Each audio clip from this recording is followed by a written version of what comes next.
Bonjour tout le monde, très heureuse de vous accueillir pour le thème de la journée, le thème de cette semaine. Alors, de quoi allons-nous parler? Eh bien, les ados, un âge pas toujours confortable, ni pour eux, ni pour les parents. Je suis sûre que vous me comprenez. Alors, quand ils sont concernés par le haut potentiel, eh bien, ça peut s'avérer vraiment un défi de taille. En tant que parents, ou peut-être même beaux-parents, voire même les grands-parents, vous ne savez peut-être pas toujours comment vous y prendre. Et parfois, c'est même sportif. Et puis, heureusement, il y a aussi de chouettes moments lorsque tout le monde est dans un bon état d'esprit. Bon état d'esprit, au secours, j'ai pas le mode d'emploi, c'est souvent ce que les gens me disent. Alors, quels sont les codes? Comment guider nos adolescents? Comment leur permettre de voir leurs points forts, de capitaliser sur ces points forts en question? Des tas de questions que vous vous posez probablement. Et aujourd'hui, j'ai le plaisir d'accueillir Isabelle Jean-Père et son fils Pablo, qui accompagnent les ados à profil atypique à réussir leur scolarité et leurs parents à retrouver l'harmonie familiale. Tout un programme. Bonjour, bonjour. Bonjour. Je suis ravie de vous accueillir aujourd'hui. Comment allez-vous? Eh bien, très bien. Très bien. Et toi? Je vais bien. Alors, je vous propose de rentrer dans le vif du sujet parce que vous êtes un binôme particulier. Hein, c'est assez intéressant de travailler en binôme déjà dans un premier temps, mais en plus quand il s'agit d'une maman et de son fils, pour les personnes qui se poseraient la question, on pourrait dire que c'est atypique. Comment ça vous est venu cette idée? Eh bien oui, comme tu dis, c'est atypique. En fait, ça vient de notre parcours, puisque Pablo donc, a eu une scolarité très difficile, donc il est au potentiel, oui. Jonché de difficultés, on passe, je veux dire, il y a eu du harcèlement scolaire, beaucoup d'ennuis, on peut même parler de dépression assez difficile, et du coup, tout ce qu'on a traversé, on a essayé de se faire aider, on a cherché partout de toutes les méthodes, les ressources possibles. Ça a été vraiment très difficile. On a trouvé des choses bien, des choses moins bien. Et du coup, l'idée nous est venue parce que on a réussi à trouver, on n'avait pas le choix finalement, à trouver des solutions pour que ça se passe au mieux en fait. Parce que finalement, nous, notre relation aussi se distendait. On avait vraiment des difficultés. C'était la galère en tout. C'était la galère au niveau scolaire, c'était la galère à la maison. C'était la galère, il n'allait pas bien du tout. Donc, on avait besoin de solutions pratico-pratiques et pas de grandes théories comme souvent on a l'habitude d'entendre. Voilà. Oui, c'est ça. Tu mets vraiment en avant Isabelle, ces grandes théories. Je comprends à travers ça ces espèces de recettes toutes faites. En tout cas, c'est ce qui me vient à l'esprit, parce que j'ai déjà entendu des parents qui me disaient « Oui, mais dans les livres, ceci, alors on nous dit que quand il y a cela, on fait comme ça, et puis quand il se passe telle chose, ça doit être fait comme ça. » Puis un jour, j'ai entendu une des intervenantes du congrès, justement, qui me disait « Mais non, à chaque enfant, à chaque adolescent, son besoin spécifique. Alors c'est vrai qu'il y a des, entre guillemets, recettes, mais elles sont à adapter. » Qu'est-ce que vous diriez de ça? Ça vous parle? Oui, c'est exactement ça. C'est vrai que pour nous, moi, donc j'étais spécialiste de l'enfance et de l'éducation. J'ai fait énormément de métiers dans l'enfance. J'ai été éducatrice de jeunes enfants. J'ai été professeure des collèges, donc j'avais l'impression d'avoir pas mal de clés quand même. Et finalement, quand mon fils est arrivé à l'adolescence, voilà. Donc j'ai cherché dans des livres, j'ai regardé des conférences et toutes sortes de choses. Et effectivement, comme tu le dis, Nathalie, voilà, c'est comment tu fais après dans ces cas-là. Et une chose qui revient souvent, je pense que tu l'as déjà entendu, et nous on l'entend même souvent avec nos clients, c'est quelque chose d'assez récurrent, les fameux jeux vidéo notamment. Alors on dit que c'est pas bien, qu'il faut arrêter avant telle heure le soir parce que c'est impossible, qu'il va devenir complètement addict, enfin voilà, des choses comme ça. Mais quand tu es avec ton adolescent à la maison et que c'est la cata, que c'est la crise, tu fais comment? Et qui part en live avec son potentiel. Là. Voilà. Exactement. Et tu fais comment? Et comme en plus ils sont au potentiel, ils ont cette faculté à toujours trouver des chemins pour nous amener au plus haut point de l'énervement, n'est-ce pas? Donc du coup, voilà. Et en fait après on se retrouve dans cette espèce de culpabilité où on se dit je ne suis pas ce qu'on me dit en théorie, Alors qu'en fait, la solution, elle n'est pas là finalement. Elle est effectivement dans tester, déjà arrêter de se sentir coupable, trouver des personnes qui nous écoutent. Bah non, c'est ce qui est le plus difficile. Sachant qu'avec les ados, il y a un certain vide en fait. Au niveau des ados au potentiel, il n'y a pas trop de... C'est vrai qu'en francophonie, on va dire la littérature, que ce soit la littérature, que ce soit les... Voilà, au niveau de l'expertise, on parle plus des enfants ou alors des adultes. Les adolescents, c'est très restreint. Les adolescents, on ne sait pas pourquoi... C'est très difficile de trouver des solutions pour les adolescents. Pour les enfants, pour l'instant. Mais nous, on arrive. Il y a des pistes, voilà. Okay. On arrive, nous voilà, ça y est, on arrive. Et c'est vrai que... Du coup, on trouve beaucoup de solutions pour les enfants quand ils sont petits. Alors, c'est bien, il y a des choses qui marchent. Il y a des choses, les parents, quand ils arrivent avec un adolescent au potentiel, souvent, ils sont au courant que leur enfant est au potentiel, soit parce qu'ils ont été testés, soit parce qu'ils se rendent bien compte qu'il y a quelque chose. Les adolescents eux-mêmes, souvent, le savent. Mais il y a des choses qui n'ont pas été faites pour des raisons X ou Y, ou parce que c'était difficile, ou parce que voilà. Et du coup, qu'est-ce qu'on fait avec notre adolescent ? Et c'est ça la question qui revient le plus souvent. C'est ça la question. Alors, j'entends qu'à la base, Isabelle, on peut dire que tu t'es équipée. Supposer effectivement que tu étais équipée. Cela dit, en tant que maman, tu t'es sentie démunie. Ce que j'entends aussi, c'est que quelque part, bah oui, ils viennent appuyer sur le bon bouton, les ados. Il n'y a pas que les ados d'ailleurs, mais j'ai envie de m'adresser à Pablo. Est-ce que tu avais cette conscience à un moment donné? Est-ce que ça te parle? Appuyer sur les boutons qui font bondir maman, ou les profs, ou que sais-je d'ailleurs, mais est-ce que ça te parle? Et alors, dis-moi oui ou non, et puis après, je poserai la deuxième question parce que je parle du principe que oui, et peut-être pas en fait. Oui, après, disons qu'on sait vraiment, on arrive vraiment à lire les gens, on va dire, d'une certaine façon. Donc c'est vrai qu'on sait un peu, comment dire, on sait comment tirer la sonnette d'alarme quand ça va pas, quoi. C'était ça. Ouais. Donc c'est tirer la sonnette d'alarme, ou est-ce que tu as ce sentiment aussi parfois que les personnes dont on est proche, on va, à la mesure de notre souffrance, on peut aller aussi les titiller? Est-ce qu'il y a quelque chose de cet ordre-là? Oui, après c'est vrai que là, comme on me voit, c'est vrai qu'on parfois souvent on nous dit oui, mais t'as vu, il communique bien, etc. Il est gentil avec toi, mais c'est vrai qu'à une époque, j'étais assez, exécrable. Oui, on dit ça de toute façon. Non, mais disons qu'on a une agressivité. Je pense que c'est une vraie question. C'est des signes. On envoie des signes vraiment très forts de vraiment ça va pas, etc. Et moi, après, je communiquais beaucoup parce que j'avais entre guillemets, la chance d'avoir des parents qui m'écoutaient, surtout ma mère. Mais ça dépend si on se sent pas écouté, il peut y avoir aussi d'autres façons de le faire. Il peut y avoir les hauts potentiels peuvent aller vraiment très très loin dans le délire, entre guillemets. Ils peuvent vraiment après se mettre à des comportements à risque. Voilà, des comportements à risque. Et c'est pour ça que la communication, c'est vraiment la clé aussi. Et qu'est-ce qu'ils sont en train de dire, ces comportements à risque, selon vous? Bah oui, c'est un appel au secours, c'est-à-dire que souvent, c'est on ne sait pas comment faire, on n'est pas entendu, parce que c'est vrai que, pas toujours, mais relativement souvent, l'ado potentiel n'est pas reconnu. Nous, on a beaucoup de clients, notamment, qui ont vraiment des enfants avec des fois des très hauts potentiels, vraiment des scores de dingue. Et en fait, à l'école, ce n'est pas reconnu. Donc, en fait, on continue à leur dire, faut bien travailler à l'école, mais ça ne marche pas, parce que le fonctionnement, pour eux, c'est pas un raisonnement normal. Du coup, ils peuvent se lâcher qu'à la maison. Mais sauf que se lâcher à la maison, ça a des limites aussi, parce que les parents, c'est pas des déversoirs on se défoule et on lâche tout. Donc en fait, il faut arriver comme ça à trouver des ressources, des solutions, des méthodes pour arriver à avoir une scolarité à peu près qui va bien, parce que c'est pas toujours évident, ça on le sait, et surtout une harmonie familiale, quoi, parce que ça, sinon c'est invivable pour tout le monde. Ah oui, à la maison, à un foyer qui va pas, c'est vraiment... c'est pas possible, quoi. Surtout que souvent, pour l'ado au potentiel, c'est un peu le seul endroit où il se sent bien, finalement. Ou en tout cas, il a besoin de se sentir bien. Donc en fait, ce que j'entends, c'est que il y a plusieurs éléments. Ce que vous mettez en avant, c'est que quand le système familial est malmené, c'est comme si ça augmentait l'intensité du mal-être de l'adolescent. C'est ça que je comprends? Oui, c'est ça, de l'adolescent et puis de la mère, enfin de la cellule familiale en fait. En fait, le scolaire, le bien-être et l'harmonie familiale, tout ça c'est lié, donc c'est un cercle vicieux après ça va pas. C'est un cercle vertueux si ça va, et si ça va pas, c'est un cercle vicieux. Exactement. L'harmonie familiale, c'est une force en fait. Nous, c'est ça qui nous a sauvés, c'est une des clés vraiment qui nous a énormément sauvés, c'est de fonctionner comme une équipe.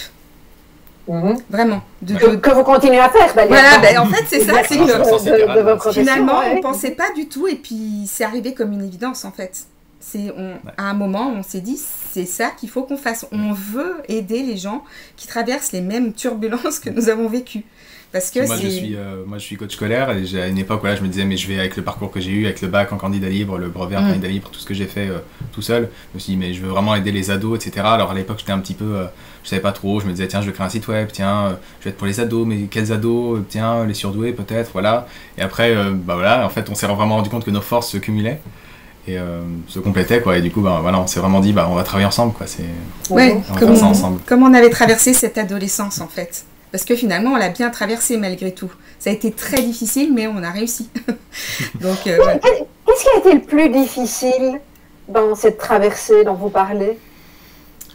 Le plus difficile, c'était quand le lien de confiance était rompu. C'est-à-dire quand Pablo n'avait plus confiance en moi, enfin en nous, la cellule familiale, puisqu'il y a quand même un père dans l'histoire. Mais on va dire que, je pense qu'on est... On a un peu le même profil. On a plus le même profil ensemble, ouais, voilà. Le profil HP. Voilà, on a le profil au potentiel tous les deux, donc je pense qu'on s'est reconnus aussi. Moi, j'ai reconnu des choses en lui, de ma propre enfance, et surtout adolescence d'ailleurs. Et je pense que, voilà. Mais le plus difficile, c'était au moment où, en fait, tout ce que je lui disais, il ne me croyait plus, en fait. Il n'y avait plus du tout de confiance. Ça, le harcèlement, tout ça se cumule, en fait, on nous répète des choses, on nous dit, que ce soit des spécialistes ou des gens, des amis, des soi-disant amis, ou la famille qui nous disent oui, mais faut un peu lui mettre un coup de pied dans le derrière. Enfin, voilà, il y a des trucs...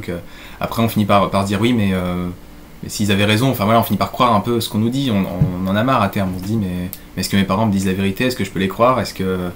Voilà, on finit par plus croire en soi, par plus croire en rien, quoi. Et ça, c'est vraiment... Donc, en fait, ce que j'entends dans ce que tu nous partages, c'est... comme il y a beaucoup de choses qui se cumulent, on perd ce lien de confiance, on ne sait plus qui croire... Est-ce que je comprends que c'est comme si tous les repères étaient en train de s'effondrer? Oui, c'est ça. Enfin, voilà, c'est vraiment ça. Je dirais que c'est ça. Ouais, en fait, après, on s'imagine, c'est ça. On s'imagine qu'il y a une... Oui, en fait, on perd là. Moi, je pensais qu'en fait que t'étais pas objectif, que vous étiez pas objectif. Donc, en fait, je me rends compte que c'est une qualité que t'as, étrangement. Forcément, on s'en rend compte. Mais à l'époque, je pensais vraiment, je me disais, mais en fait, il me dit ça soit pour me faire plaisir, soit pour me mentir. Même on pense vraiment que c'est du mensonge. On pensait vraiment qu'on lui mentait, en fait. Ouais, que c'était du mensonge. Et que c'était une forme de subjectivité, et qu'en fait, voilà quoi, que c'était que tous les autres à côté, que ce soit à l'école, que ce soit à l'extérieur, nous disent le contraire. Donc on se dit, mais en fait, ils ont raison. Donc en fait, ces gens-là ne nous connaissent pas. Ils ne connaissent pas. Oui, en fait, ce que j'entends, c'est la charge émotionnelle intense qui fait que, à un moment donné, avec ces pertes de repères, il y a beaucoup de choses et que, à un moment, c'est comme si on croyait plus l'intérieur de la cellule. En tout cas, c'est ce que je crois comprendre, l'intérieur de la cellule familiale, mais que on va chercher à l'extérieur. C'est ça que je comprends, et qu'on croit à l'extérieur. Ou en tout cas, on explore. Disons qu'en fait, il y a des discours un peu tout faits qu'on reçoit. Et du coup, on peut avoir tendance à plus croire ces discours-là que du coup ses parents, quoi. Oui, comme on entend des discours de la scolarité, parce que forcément la scolarité, elle a commencé à être un peu en dentelle, parce que pour lui c'était insupportable, c'était vraiment quelque chose qu'il ne supportait plus. Donc petit à petit, il y allait moins, pour plus y aller au bout d'un moment, mais ça... et du coup, en fait, forcément, enfin en tout cas en France, hein, dans d'autres pays, puisque moi j'ai aussi travaillé à l'étranger, dans d'autres pays c'est quand même relativement différent, mais en tout cas en France, quand vous n'allez pas à l'école, on commence à vous mettre la pression, notamment sur les adolescents, que si on va pas à l'école, les parents peuvent avoir des problèmes, enfin des choses vraiment, et du coup ça remplissait encore plus la crainte de Pablo, ça l'angoissait de plus en plus, et finalement il était arrivé dans un mal-être où il avait même plus goût à la vie. C'est-à-dire que moi, j'étais avec un enfant, enfin un adolescent, qui grandissait de plus en plus, qui n'avait... C'est-à-dire que même si je lui disais, viens, on va manger une glace, je sais pas, quand on dit ça à n'importe qui, même à moi, on dit jamais non. Hein. Bon, alors, au bord du lac, à l'époque, on habitait pas loin d'un lac, lui, il ne voulait plus, en fait. Il n'avait vraiment plus goût à rien. Vraiment à rien. On en est arrivé à ce stade-là, en fait. Je sautais des repas, je voulais plus... des trucs... Et en fait, ce qui me vient là, c'est aussi intéressant de dire que l'adolescence, je pense, c'est un âge où on fait particulièrement attention à l'extérieur. Je n'avais pas pris conscience de ça jusqu'à notre échange maintenant, mais c'est important. Hein, et donc, on a beau être bien dans le noyau familial, est-ce que je comprends que le risque est accru à ce moment-là, au moment de l'adolescence, puisqu'on va chercher ses repères à l'extérieur, les copains, Google, peut-être les profs, oui. Hein, ça fait du mal, Google. Hein. Oui, ouais, c'est ça. Ça fait du mal. Comment ça fait du mal? Qu'est-ce qui se passe quand un ado va sur Google? Non, mais en fait, disons que c'est surtout la génération qui a tendance à chercher énormément de choses sur Google, et donc surtout au potentiel, en fait, on va tellement penser les choses qu'on va tout taper sur Internet, mais on peut trouver tout et n'importe quoi. Donc, puis après, on va importer des croyances comme ça, et c'est assez... c'est ça. En fait, c'est pas mal en soi. On remarque ça beaucoup chez nos clients ou autres. On voit vraiment, il y a parfois des croyances comme ça qui sont importées on se demande d'où, parce que leurs parents sont pas suffisamment comme ça. Ils n'ont pas de réponse, donc en fait ils les cherchent. Nous on a des clients vraiment, enfin quand on discute avec les adolescents, des fois on entend vraiment des choses dures sur ce qu'ils pensent d'eux-mêmes. C'est vraiment très très dur. Ils se pensent psychopathes, ils se pensent vraiment des choses très dures déjà à des âges où ils sont quand même encore jeunes, quoi. Ils ont vraiment des pensées vraiment, parce qu'en fait ils regardent des choses sur Google. C'est un petit peu comme quand on est malade, il faut surtout pas regarder sur Internet, hein. Bon là c'est pareil. Donc et le problème, moi, c'est pas mal en soi, c'est un outil formidable, Internet, mais du coup on se retrouve avec des jeunes personnes, hein, qui sont pas encore adultes mais qui sont plus enfants, hein, et qui se renseignent, et comme ils sont au potentiel, forcément ils ont beaucoup de choses, et ils mentalisent plein de choses. Ils vont sur plein de sites, ils comprennent plein de choses, et du coup, ils se font un espèce des fois, on arrive vraiment avec des enfants, même des adolescents qui ont vraiment déjà des choses implantées en eux, vraiment dures, quoi, vraiment dures, très dures. Ouais. Oui, effectivement, je n'avais jamais mesuré ça non plus, de se rendre compte qu'effectivement, Google, avec ses bons côtés et ses mauvais côtés, Internet, hein, on en parle depuis longtemps au niveau de la sexualité. Quand un ado va voir sexualité, sexe, je ne sais pas ce qu'il tape, mais c'est normal. Moi, à l'époque, quand j'étais petite, ma mère m'avait donné un livre, ça raconte pas la même chose que ce qu'on trouve sur Internet, et effectivement, ce qu'on voit n'est pas ce qu'on aurait envie de transmettre au niveau de la sexualité à un adolescent. C'est ça, exactement. Tout à fait. Ouais. Donc, Pablo, est-ce que cette crise, en tout cas ce moment difficile, est venu au moment où tu as découvert ton potentiel? Quel est le lien? Parce que ce que j'entends, c'est que tu as tapé au potentiel sur Internet, donc dis-moi. Alors, je crois qu'on se posait déjà des questions depuis un certain temps. Depuis toujours. Ouais, c'est ça, depuis toujours, franchement. Depuis la après, naissance. oui, c'est vrai que oui, après, c'est forcément la question, elle est venue aussi au niveau du pic, quoi. Le pic, c'était la classe de 5e. Essentiellement, il y a vraiment la dépression. Et là, c'est vrai qu'on se pose vraiment des questions sur soi. Et en fait, on atteint un entonnoir, enfin justement, le contraire d'un entonnoir dans l'autre sens. C'est-à-dire qu'on se dit, mais ok, d'accord, je suis différent, mais où est-ce que je vais aller, quoi? C'est ça, on se dit, mais j'ai encore beaucoup à vivre, mais et c'est assez. En fait, à la fois, on veut expliquer ça par ça. Mais à la fois on se dit ouais, mais est-ce que c'est pas du délire, est-ce que c'est pas voilà quoi, c'est quand même... Un truc qui revient souvent, et ça pareil chez nos clients, et toi tu l'avais aussi, c'est mais est-ce qu'en fait je suis vraiment au potentiel? Ça souvent, parce que comme au potentiel, on s'imagine, pour on va dire les gens, quand on imagine le haut potentiel, ça se rapporte souvent à surdoué, et donc très bon à l'école, qui réussit tout, vraiment. Alors qu'en fait, c'est pas toujours comme ça. Ça peut aussi être comme ça, mais pas toujours.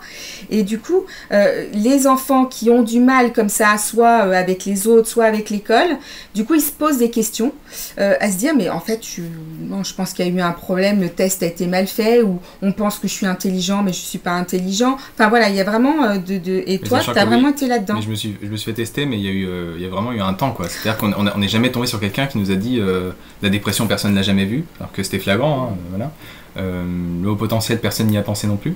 Voilà. Encore plus, moi j'ai un profil aussi haut potentiel et dyspraxique, hein, doublement exceptionnel, comme on dit. Oui, en ça. général, il y a voilà. des petites. Donc c'est vrai que ça compense un peu, donc parfois c'est dur d'y détecter.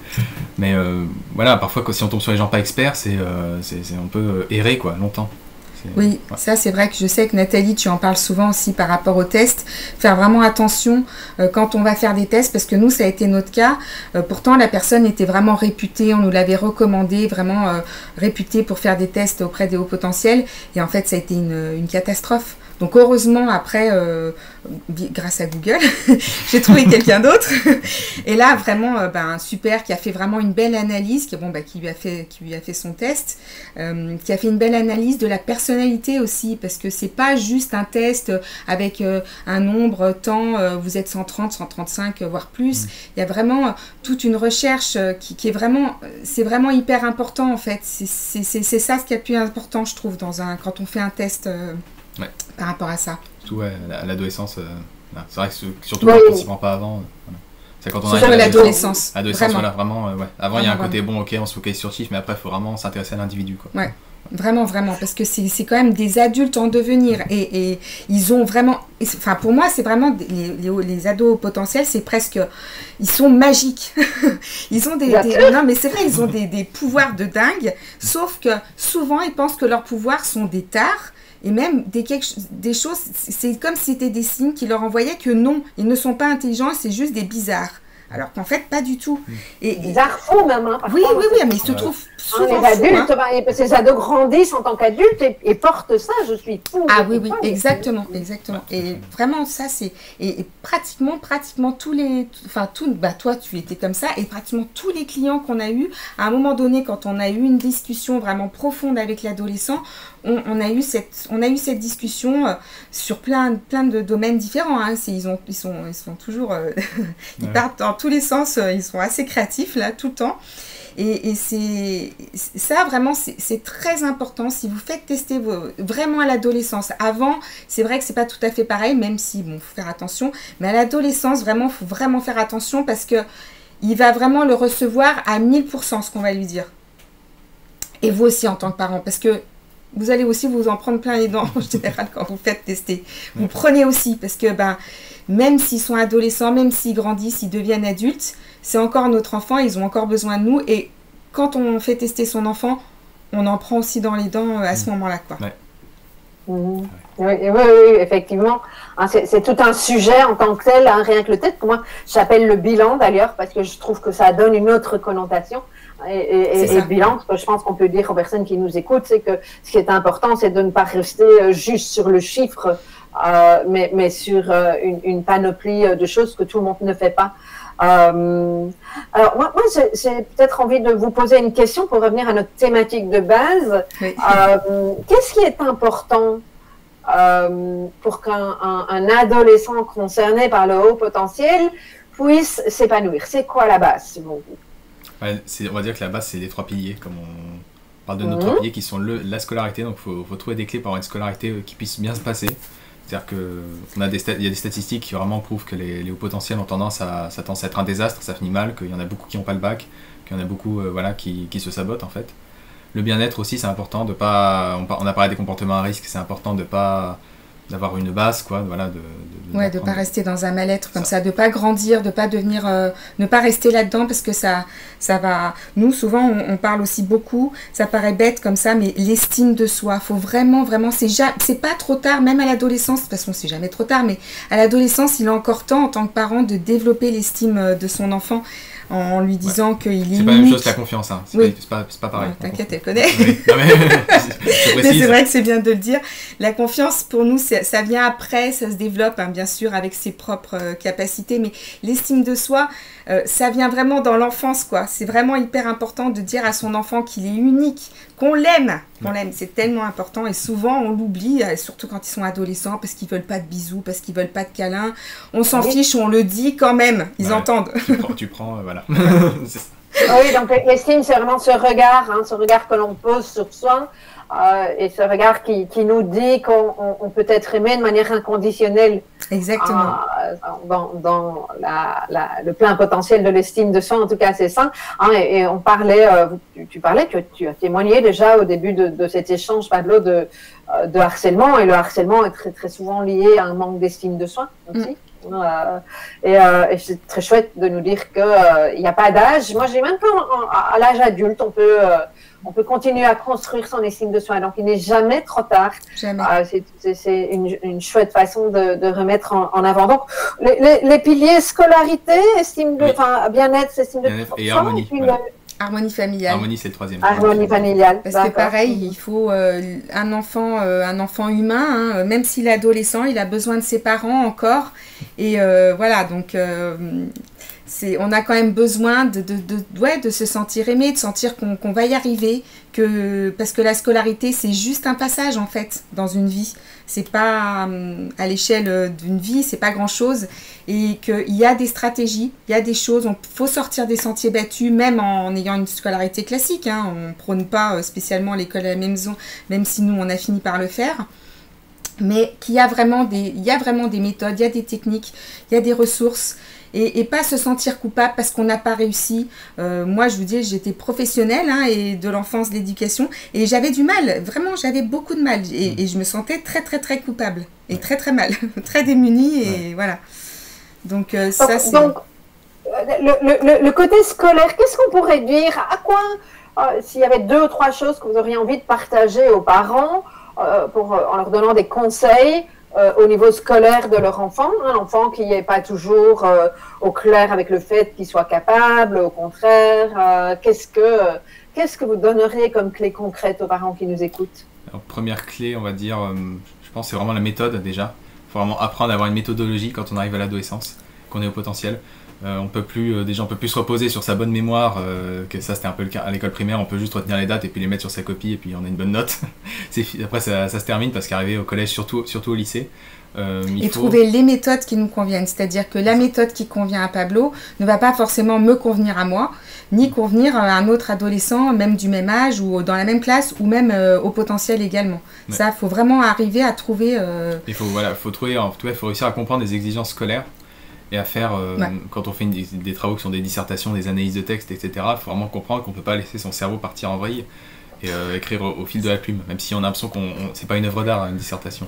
Donc il faut comprendre. Il faut comprendre les codes. Pourtant, le potentiel, il a une intelligence, parce que le test de QI mesure une intelligence dite rationnelle, donc il a les capacités de faire ça. Mais c'est juste qu'il a aussi ce côté créatif qui pour le coup, dans ce travail-là, ça l'empêche, quoi. Et du coup, il faut le ramener, vraiment lui faire comprendre, ok, analyse la question, et fais ce qu'on te demande et reste vraiment concis, ne sort pas du sujet, leur sujet c'est risqué, voilà, il faut vraiment travailler ça énormément avec le potentiel, vraiment qu'ils comprennent ce qu'on veut de lui, l'adolescent. Donc, ce que je comprends, c'est que la clé c'est la méthode, en faisant passer le message de faire ce qu'on lui demande de faire. Oui, puis surtout s'appuyer, voir son profil en fait, est-ce qu'on est plus visuel, est-ce qu'on est vraiment, s'appuyer sur ses forces en fait. Parce qu'à l'école, on utilise, si on prend la théorie des 8 intelligences multiples, à l'école, on en utilise 2. Et des fois, on n'a pas ces 2-là en premier, donc c'est un peu compliqué. Donc il faut arriver à trouver des méthodes pour qu'on arrive à mieux se sentir et à mieux apprendre. Parce que en fait, le haut potentiel, il est à l'école, il entend des choses, ok, super. S'il s'ennuie, il n'y a plus rien qui rentre. Hein. Il est parti sur un autre truc. Donc en fait, arriver à trouver des moyens. C'est l'ennui aussi. C'est le sens. Des moyens pour que ça rentre. Donc en utilisant ses sens, en utilisant ses forces, pour que ça rentre et que ça y reste, en tout cas pour arriver à aller au palier d'après à l'école, quoi. Ouais.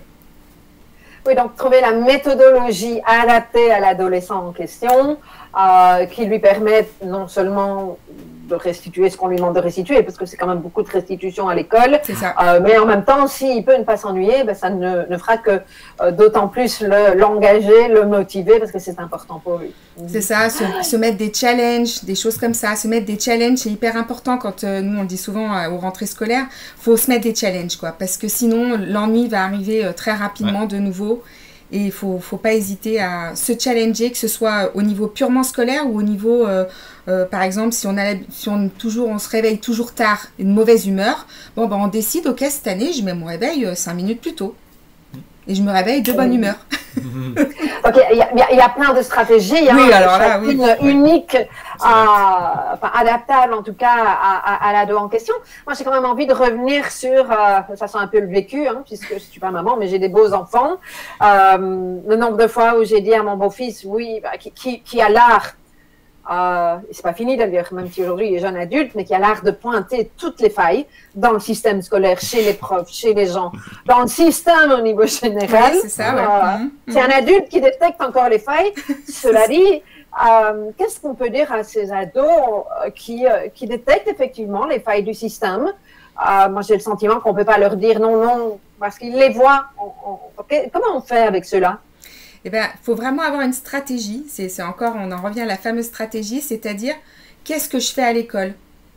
Pourquoi je suis à l'école? Il faut vraiment, en fait, ils sont tellement matures, la plupart, vraiment, ils ont une maturité dingue. Qu'est-ce que tu veux? Moi, je sais, parce que Pablo, à un moment donné, il me disait, oui, mais bon, est-ce que j'ai vraiment besoin du bac? Bah, dans l'absolu, non. On ne vont pas toujours dire, bah oui, tu as besoin du bac parce que, ça n'existe pas avec les hauts potentiels. Ça, on ne peut pas. C'est pas assez fort pour eux. Donc, il faut arriver à trouver des stratégies. Donc, au final, on lui explique pourquoi est-ce que c'est bien d'avoir le bac, parce que tu peux faire après, c'est comme une porte, une clé pour ouvrir une porte, pour faire des études supérieures, ou parce que si tu veux pas en faire maintenant, bah plus tard, ce sera quand même plus facile d'avoir le baccalauréat. Enfin, voilà, bon. Et du coup, une fois que ça, il a compris, il faut vraiment trouver des stratégies. Par exemple, si c'est vraiment un enfant qui a vraiment beaucoup de difficultés à l'école, vraiment qui a du mal, voilà, qui se focalise sur 2 matières où il sait qu'il peut avoir des points sur ces matières-là et travailler ces 2 matières-là vraiment le mieux possible sans que ce soit hyper douloureux, bien sûr. Et après, le reste, bon, ben, se dire, ok, je fais ce que je peux. Mais voilà, faut pas attendre des merveilles. Parce que ça, c'est un problème. C'est vrai que pour eux, la scolarité, pour ceux qui n'ont pas le profil scolaire, c'est vraiment une douleur intense. En fait, on ne se rend pas compte parce qu'ils y passent la journée, quoi. Ils passent la journée. Donc, ils passent la journée souvent un peu à s'ennuyer. Et comme tu dis, Nathalie, à trouver les failles. Oui, mais il m'a dit ça, mais moi, j'ai vu un livre ou un reportage, c'est pas du tout ça. Et souvent, ils n'ont pas tort. Donc, voilà, donc c'est un peu compliqué. Mais lui dire qu'en fait, à l'école, il y a des codes.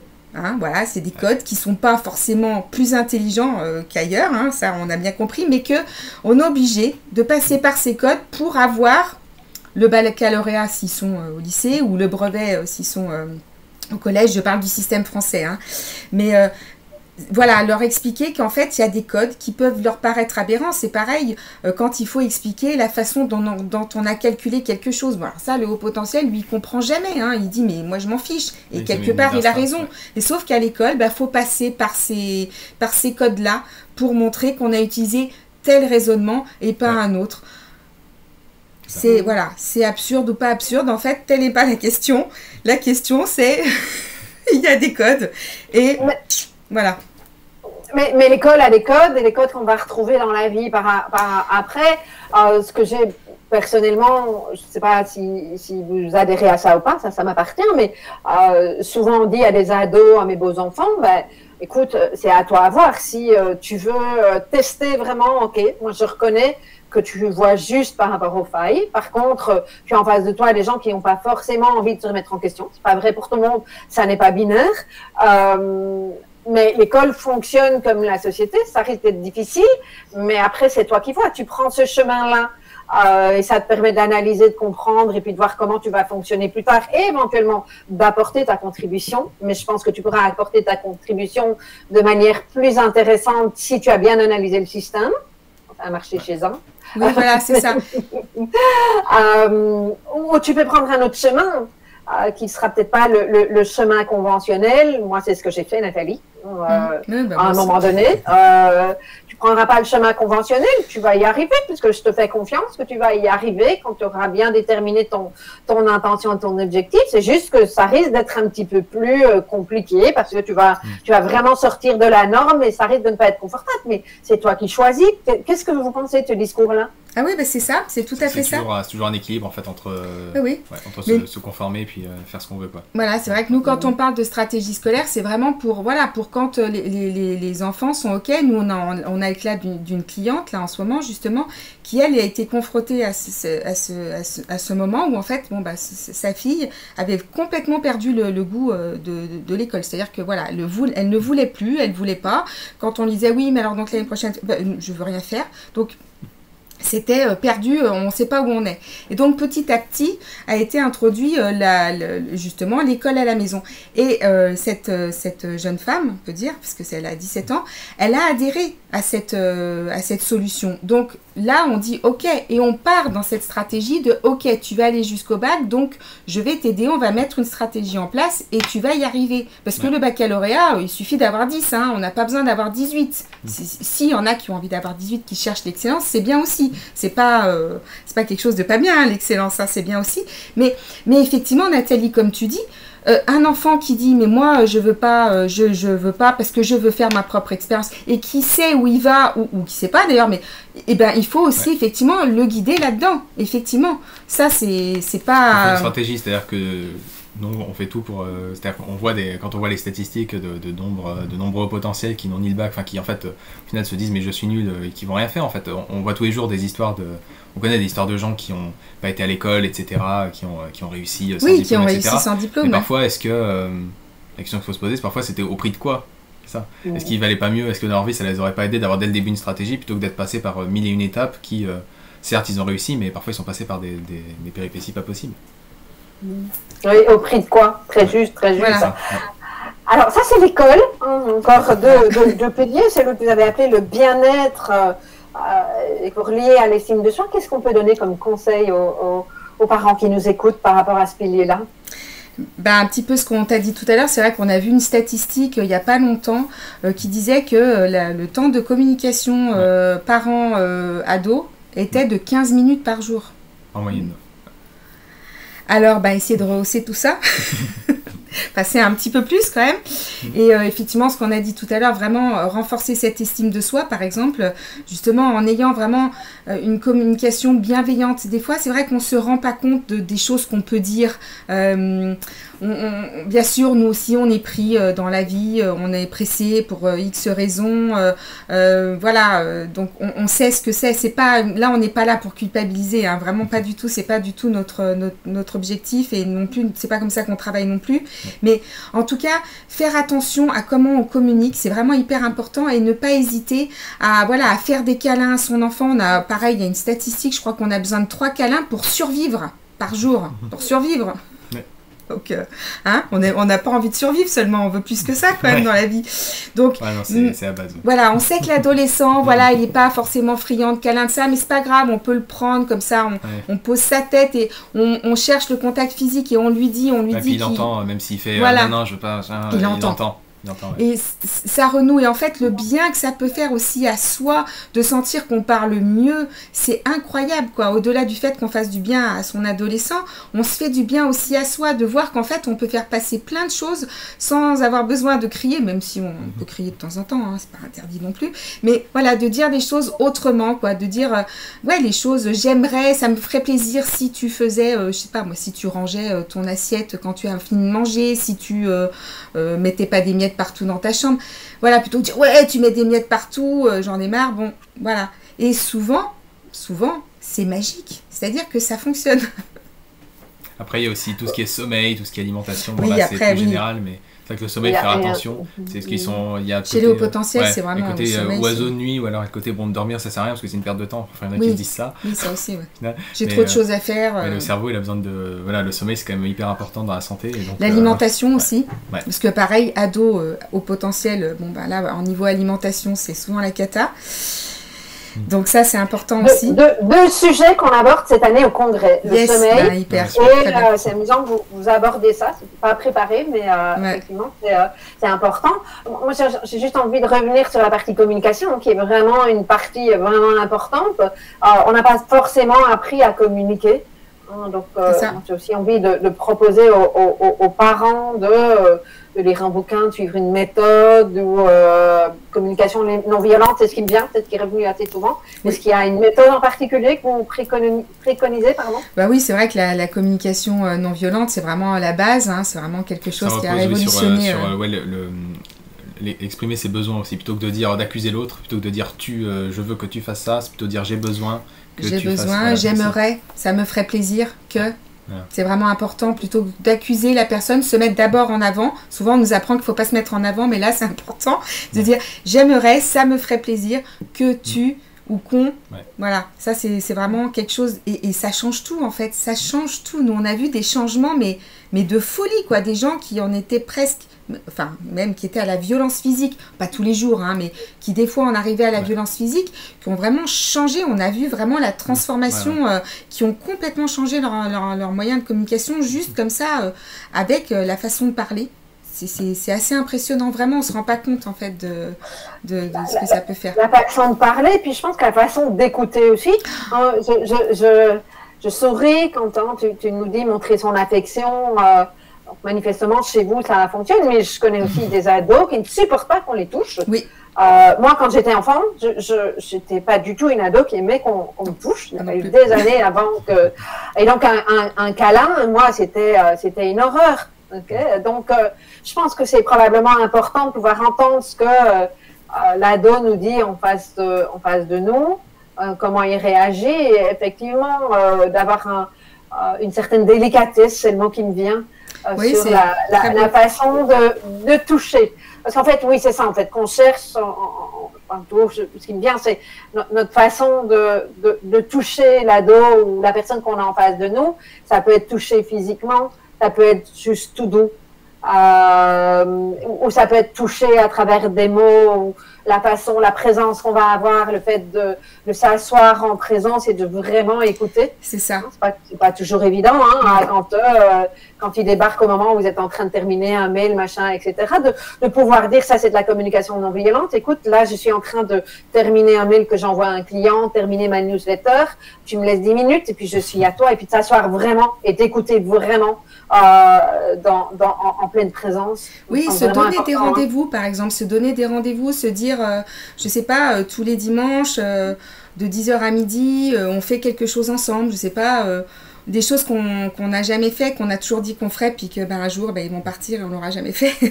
Et se dire, voilà, le dimanche de 10h à midi, je sais pas, on mange ensemble vraiment, pas avec le téléphone, pas avec d'autres choses. On mange ensemble, on discute. Se donner des rendez-vous, en fait. Ça peut être une solution aussi. Donc là, on est déjà, vous avez abordé d'une certaine manière déjà le 3e pilier, qui est l'harmonie familiale. Est-ce qu'il y a quelque chose que vous avez envie de rajouter? L'harmonie familiale, oui, c'est vraiment... Enfin, c'est vrai qu'on a parlé de la communication, du coup, c'est vrai qu'on est entré... c'est vraiment ça, en fait. C'est vraiment ne pas... en tant que parent, c'est vraiment difficile, parce que c'est vrai qu'on se sent coupable. En plus, aussi. Voilà. Oui, voilà. On a beaucoup comme ça de choses qui nous viennent, même des gens autour de nous, c'est pas forcément par malveillance, hein, qui nous le disent, mais oui, moi j'ai fait comme ça, j'ai utilisé la méthode forte. Ok, super. Voilà, bon. Et du coup, on a comme ça tendance à souvent se sentir seul, donc oser parler, quoi. Oser se parler déjà, même avant de chercher des solutions à l'extérieur, déjà. Comme tu disais, Nathalie, effectivement, se parler, quoi, prendre des rendez-vous, toucher la personne, lui laisser des mots, exprimer ce qu'on ressent et écouter ce que l'autre a à nous dire aussi. Nous, on aime bien faire des mini-contrats, parce que les contrats, souvent avec machin, tac, tac, tac, à telle heure. Non, vraiment, souvent, on dégage une ou deux choses. Le parent s'engage envers l'enfant, je m'engage. Des fois, ça peut être un truc tout bête, je m'engage à pas soupirer quand tu joues aux jeux vidéo. Parce que, oui, mais je laisse jouer. Tu le laisses jouer, mais tu soupires, donc c'est insupportable. Ouais. Et l'enfant, par exemple, s'engage, je sais pas, à débarrasser sa table quand il mange.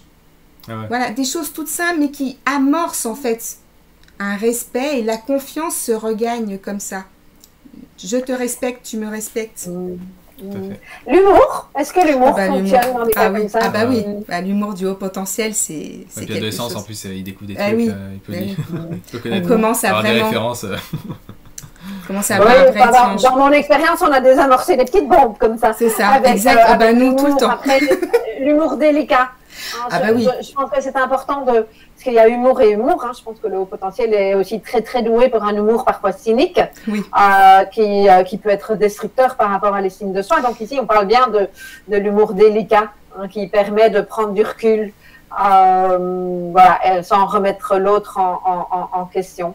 Ça s'apprend, pas toujours évident, mais voilà. J'ai encore une question par rapport à un des parents qui avait posé cette question avant cette interview, en disant, mais comment on fait quand on est inquiet vis-à-vis de notre adolescent, que on se dit qu'il va droit dans le mur, qu'on le voit, nous, en tant qu'adultes, qu'on voudrait quelque part l'empêcher de se faire du mal. C'est pas ce qui est dit, mais c'est ce que moi j'entends, donc que cette personne nous témoigne. Qu'est-ce qu'on fait avec ça quand on se sent tellement inquiet par rapport à son adolescent? On exprime ou pas? Qu'est-ce qu'on exprime? Comment? En fait, je pense que, comme on en a parlé pas mal, mais c'est vrai que d'abord, ça passe vraiment par l'écoute, parce que des fois, on est inquiet, les parents sont inquiets souvent, quand il y a un enfant qui est encore scolarisé, ils sont souvent inquiets par les notes à l'école, par exemple, c'est quelque chose qui revient, ou par exemple, ils disent oui, mais il fait tout au dernier moment. Donc vraiment, en fait, voir quel est son mode de fonctionnement, et en fait, analyser, l'aider dans son mode de fonctionnement. Alors, parfois, c'est pas évident en tant que parent, hein, on le sait bien. C'est pour ça que c'est bien aussi de se faire accompagner, bien sûr, mais ne pas... Parce qu'on a, nous, des choses en tant qu'enfant qu'on a entendues. Par exemple, quelque chose qui revient souvent, c'est on travaille mal quand son bureau est mal ordonné. Si notre chambre n'est pas rangée, ça veut dire qu'on est bordélique, hein, excusez-moi du terme, mais voilà. Je pense que tout le monde comprendra comme ça. Mais, tu as parlé avec ma mère, toi, quand j'étais ado. Non, mais moi, j'étais comme ça. Hein, voilà, on se rejoint, Nathalie. Et en fait, alors moi, par exemple, mon bureau n'est pas du tout rangé, toujours pas. Hein, et pourtant, je travaille très bien. Pablo est beaucoup plus organisé que moi, par exemple, pour certaines choses. Après, c'est relatif, hein. Parfois on peut se dire moi je peux organiser, alors qu'en fait par rapport à d'autres gens on l'est. Voilà. Aller dans le sens de son ado. Nous on a une maman aussi en ce moment, sa fille elle ne travaille que sur son lit. Bon, alors effectivement comme ça vu de l'extérieur on se dit c'est problématique, comment ça on travaille sur son lit, un lit c'est fait pour dormir, nous on a trouvé une solution, le plaid pour travailler. C'est-à-dire que on travaille, donc on recouvre le lit d'un plaid, avec des coussins, hein, faut quand même être bien hein, pour travailler, voilà. Et c'est le plaid pour travailler, par exemple. Et là, tout le monde est content parce que l'adolescent, il se sent reconnu dans cette personnalité qui fait que lui, il aime travailler sur son lit.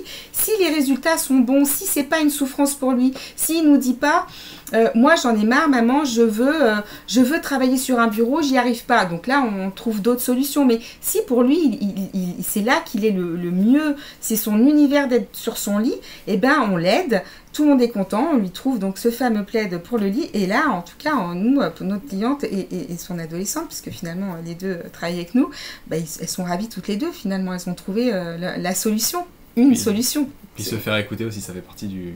Forcément, se faire écouter soi-même, c'est bien d'écouter, mais il faut aussi se faire écouter. Parfois, on a l'impression qu'on ne se sent pas écouté, que ce soit par certains spécialistes, par la plupart des gens qui ne comprennent pas, parce que forcément, c'est spécifique hein, comme problématique.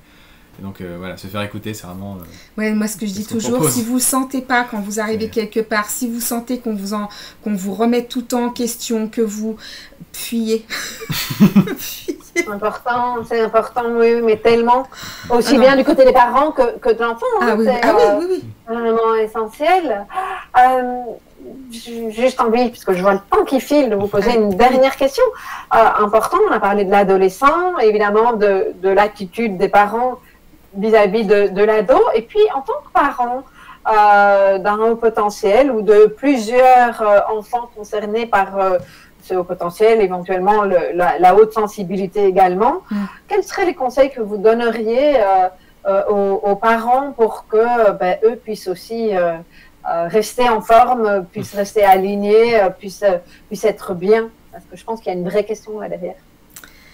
Et bien justement, se faire aider. Parce que se faire aider, ça veut dire lâcher prise et avoir du temps pour soi. C'est tellement important d'avoir du temps pour soi. Pour pouvoir aider son ado, pour pouvoir aider les gens en règle générale, il faut s'aider soi-même en premier, quoi. Hein, c'est toujours l'histoire du masque dans l'avion.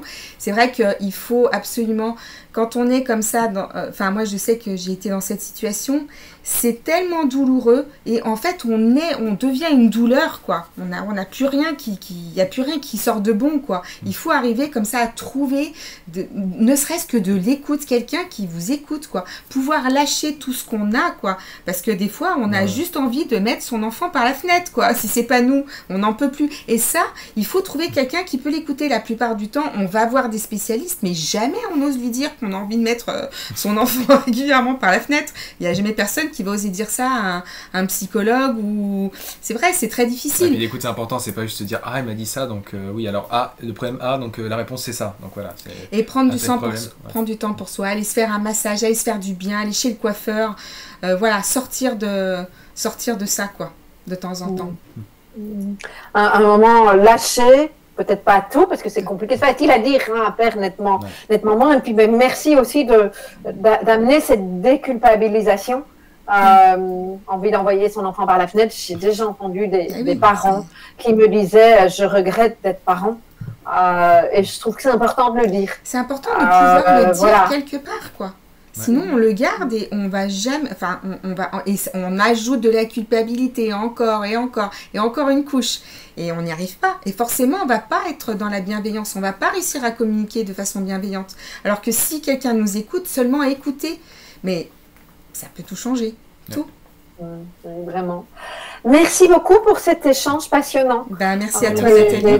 Des retours déjà très très chouettes sur ce regard que vous portez sur la question. Et je vous dis à très bientôt. Merci Nathalie. Merci tout le monde. Au revoir. Au revoir.